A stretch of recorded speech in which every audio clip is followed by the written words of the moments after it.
গেছেন। তার মধ্যে একজনের নাম আছে হযরত আলী রাদিয়াল্লাহু তাআলা আনহু, নবীজির ছোট জামাই সেই আলী রাদিয়াল্লাহু তাআলা আনহুর বিবি। আর কে? ফাতেমা। ওরে সুবহানাল্লাহ, হাসান হুসেন নবীর দুইজন নাতি। নবী বলেছেন যে আমার নাতি হাসান হোসেনকে মহব্বত করে ভালোবাসি। নবী সে আমাকে ভালোবাসলো, যে আমার হাসান হোসেনকে ভালোবাসলো না সেই জন্য নবী আমাকে ভালোবাসলো না।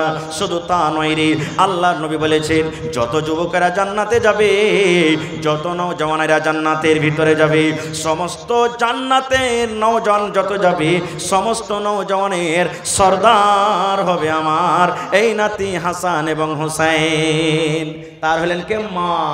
এরকম ফজিলতওয়ালি মহিলা স্বামীর বাড়িতে কাজ করে করে ফোঁসা পড়ে গেছে। আর আজ আমার আপনার বেটে যদি পুরুষের বাড়িতে স্বামীর বাড়িতে একটু কাজ করে বেশি, আর ফোন লাগে যদি বলে যায় বাপু হ্যাঁ কি হয়েছে, আমি আর থাকবো না এর বাড়িতে, কেনে ই খালি কাম করেছে। আচ্ছা থাম রে বেটি থাম, একটু সবর কর। এই দেখেন, মাকে বললে, বাপকে বললে, ভাইকে বললে, আর একদিন কি ঘটলো, এই বাড়িতে আর রাখা হবে না, তালাক করে দিলেন। আহা হা হা। ভাই মুসলমান, বলার উদ্দেশ্য হলো এই যে আপনার বেটিকে, আপনার মেয়েকে এমনভাবে আপনাকে ট্রেনিং দিতে হবে, তৈরি করতে হবে যেন সেই বুঝতে পারে যে আমার স্বামীকে। আর আপনার বেটাকে এমনভাবে আপনাকে তৈরি করতে হবে যাতে আপনার বেটা বুঝতে পারে যে আমার স্ত্রী কি হক আমার পরে। না হলে ওই লাখ দেয় পোঁটা পড়ছে, বড় বড় বড় বড় করে পোঁটা বাড়াইছে, আর রাইতে আপনার বিছানে শুধবে, এরকম স্ত্রী নিজের স্বামীর কাছে থাকতে পারবে? ভাই বেয়াদবে মাফ করবেন, এখানে যতটি ভাই আছেন মেলায় ভাই গুটকা পান বিড়ি খাইছে, কত ভাই তো এমন আছে খাইনি খেয়ে খেয়ে, ওরে ভাই এই যে ঘন্টা মনে হয় এক আঙ্গুল একবারে গোল্লার মতন হয়েছে, এই যে ধান খাই না গোলাতে ওরকম মতন খাদ্যা হয়ে গেছে। রসুল বলেছেন যে তুমি পেঁয়াজ কাঁচা রসুন খায়া মসজিদে যাও না, এটা জায়েজ হালাল জিনিস আছে তাও। আর আপনি গুটকা বিড়ি জর্দা খায়ের কেড়ে এই যে রাতের বেলাতে শুতে থাকছেন, তা আপনার স্ত্রী আপনার মুখের কাছে মুখ লিয়ে যাবে যে ভাই? হ্যাঁ না বলেন, লিয়ে যাবে? কত মা খালায় এমনও আছে ই জর্দা খেয়ে ফের শুধবে, জর্দা খেয়ে শুধবে। এবার যদি ওয়ার স্বামীটা যদি কিচ্ছু না খায়, তো এরকম মাইলের কাছে পুরুষরা টিকতে পারবে? ভাই টিকতে পারবে না। মেসওয়াক রসুল করতেন, রাইতের বেলাতে শুধতেন তাও মেসওয়াক করতেন।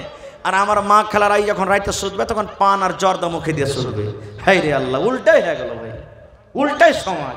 সুবহানাল্লাহ। ভাই রে, তাহলে স্ত্রীকে বাড়িতে নিয়ে এসে স্ত্রীর হক আদায় করতে হবে। হক যদি আদায় না করেন তাহলে অবস্থা কি হবে? একটা বুখারী শরীফের হাদিস আপনাদের সামনে রাখছি। আল্লাহর নবীর জামানাতে মুসলমানদের পরে জুলুম অত্যাচার হয়েছে না হয়নি? আপনারা বলেন।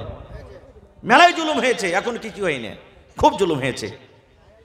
ভাই আমার, মক্কা থেকে নবীজিকে তাড়িয়ে দেওয়া হয়েছে, নবীজি হিজরত করে মদিনায় চলে গেছেন, সাহাবায়ে কেরাম বাড়ি ঘর ছেড়ে চলে গেছেন। মদিনাতে যখন চলে গেলেন সাহাবীদের কাছে কিছু নাই, বাড়ি নাই, ঘর নাই, কত স্ত্রী ছেড়ে কেউ চলে গেছেন।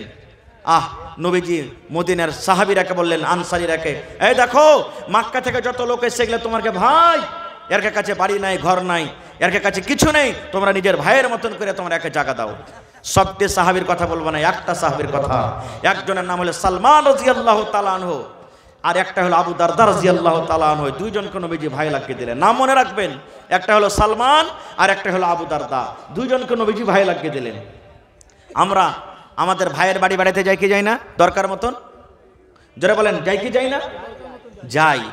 তো সালমান রাদিয়াল্লাহু তাআলা আনহু একদিন বলছেন যে আমার ভাই আবু দারদার বাড়ি কয়েকদিন থেকে বেড়াতে যাইনি, তা আজ বেড়াতে যাবো আমি। ভালো করে শুনবেন হাদিসটা, যুবক ভাইরা, খাস করে আপনারাকে বলছি, শুনবেন। বেড়াতে চলে গেলেন। বেড়াতে যেই টাইমে যে সমাতে গেছে, ওই সমাতে সালমান বলছেন যে আমার ভাই আবু দারদা কিন্তু বাড়িতে নেই। কে আছে? ভাবি বাড়িতে আছে, মানে ভানি যাকে আমরা বলি, ভাবি বাড়িতে আছে। বসতে দিলেন। এবার সালমান বলছেন যে ভাই আবু দারদা কই? বাড়িতে নেই, দেখতে পাই না। বলছে ভাই তুমি বসো, তোমার ভাই একটু এদিক ওদিক কাজে কামে গেছে, এক্ষুনি আসবাস হয়ে আছে, তুমি একটু বসো। বসেছে। একটু বসা পর তখন বলছেন সালমান যে ভাবি একটা কথা বলবো। বলছে কি কথা? বলছে যে তোমাকে দেখছি যে তুমি এরকম অবস্থা কেন তোমার এরকম হয়ে আছে, অবস্থা কেন তোমার এরকম? বলছে কি রে ভাই? বলছে দেখছি তোমার মাথার চুলগুলা উস্কো খুস্কো হয়ে আছে, তুমি কতদিন থেকে চিরুনি করনি, তেল দেওনি, তোমার শরীরে দেখো এই কাপড়টা দেখো কত নোংরা হয়েছে, কালো হয়েছে, ছেঁড়া ফাটা পুরাতন কাপড়, নতুন কাপড় তুমি পিঁধে থাকো না, মেকআপ করে নাও, ব্যাপারটা কি কিছু বুঝতে পারি না। যখন কথাটা শুনেছেন এবার ভাবে বলছেন, কার জন্য সাজবো রে ভাই, কে আমার সাজন দেখবে, কার জন্য আমি সাজবো? বলছে ভাই কার জন্য সাজবো? কে আমার সাজন দেখবে, কে আমার চিরুনি করা দেখবে, কে আমার নতুন কাপড় পিন্ধা দেখবে, কে আমার এই সেন্টওয়ালা তেল দেখবে, কে আমার চোখে সুরমা কাজল দেখবে, কার জন্য করব? বলছে কার জন্য মানে আমার ভাইয়ের জন্য। ভাইয়ের জন্য তুমি সাজবে? আহা হা হা, বিয়া তবে মাফ করবেন, কত মা খালা যে আসছে আজ খালি কাপড় দেখাতে এসছে ও জালসা শুনতে, মেলায় মা খালা এমন আছে